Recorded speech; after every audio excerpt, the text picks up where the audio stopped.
Peter Thiel co-founded PayPal. He was one of the very first investors in Facebook. If anyone knows a lot about big tech and its power and its potential dangers, it's Peter Thiel. So it means something when he warns that Google, the world's most powerful company, has become a threat to American national security. They may even have committed treason, he says. While speaking at the National Conservatism Conference in Washington yesterday, Thiel warned that Google may have been infiltrated by Chinese intelligence and ought to be subject to immediate investigation by the FBI and the CIA. We're happy to have Peter Thiel join us tonight. Peter, thanks a lot for coming on. So, thanks for having me. What did you mean when you said that?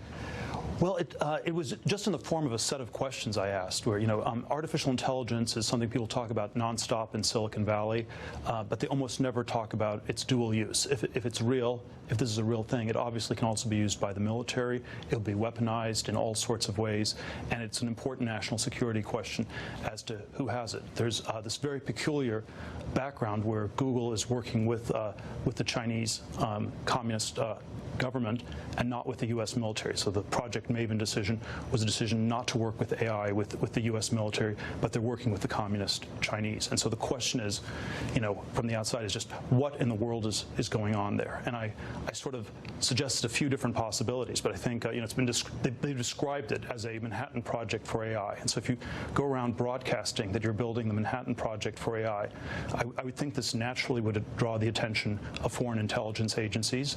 I think the Chinese are competent enough that the Ministry of State Security is likely to have infiltrated Google, and then I think the Google management has sort of a decision of either letting the software go out the front door or figuring it'll get stolen anyway and go out the back door. When you say you believe that Chinese state security is likely to have infiltrated Google, what does that mean? Well, if you say you're building a Manhattan Project for AI, don't you think that would attract the interest of foreign intelligence agencies? Yes. Yes. This is just hidden in plain sight, and then they are.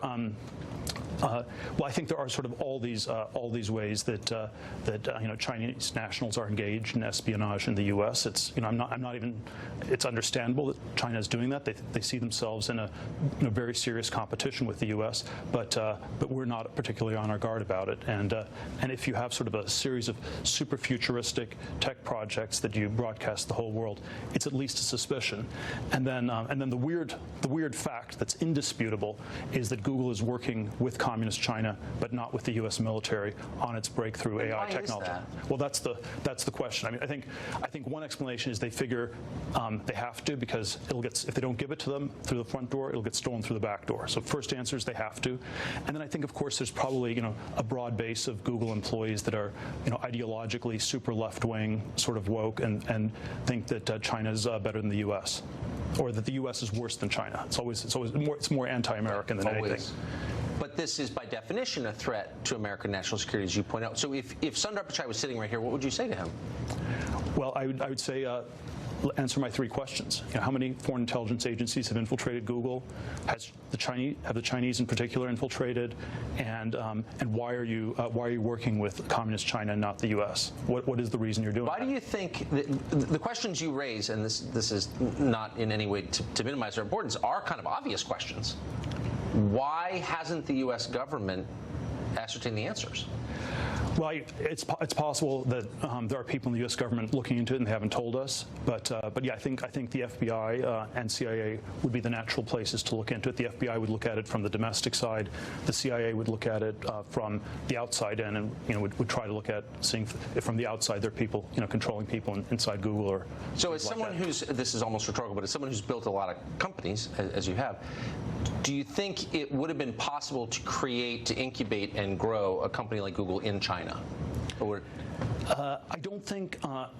I think the U.S. is still better at innovation and at starting things, but it certainly can be copied and replicated. Right. And something like this is true of all the breakthrough technologies we have. Most of them are still originating and developing in the West, but they don't give us much of an advantage if they get transferred, in a matter of a few years, if not a matter of months.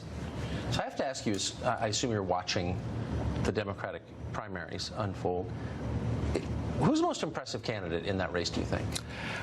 Well, I'm most scared by Elizabeth Warren. I think she's the one who's actually talking about the economy, which is the only thing that I think matters by far the most. Yes. And then I think almost all the others are equally unimpressive in the sense that it's all identity politics of one flavor or another. And I wouldn't want to rank how unimpressive they are, since you'd be forcing me to rank the different identities and which one's more privileged and more special, and that would be a dangerous thing to get into. It's hard to know. But I think Elizabeth Warren's the dangerous one. I think that's right. Peter Thiel, it's great to see you. Thank you. Thanks.